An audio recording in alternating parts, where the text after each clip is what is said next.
সাক্ষ্যজিতের reception শুরু হয়ে গেলেও দেখা যাচ্ছে না মধুমণিকে। নিজে দাঁড়িয়ে থেকে বলেছিলেন সাক্ষ্যর বিয়ে দেব।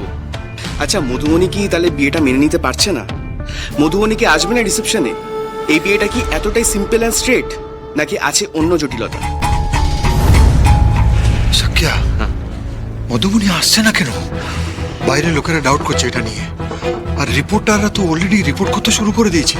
समझ में नहीं आ रहा कुछ। মধুবনী এখনো আসেনি, দেখলে যে এমন সব কাণ্ড করে রেখেছো আরশি, মধুবনী এত আপসেট হয়ে গেছে ও কিছুতেই নিচে নামতে চাইছে না। এখন এটা নিয়ে আরেকটা অশান্তি হবে। এর জন্য আমি দায়ী নই স্যার। সব কথায় শুধু শুধু আমাকে দোষ দেবেন না। এটা রাগ দেখানোর সময়। নিজের কোনো দায়িত্ববোধ নেই।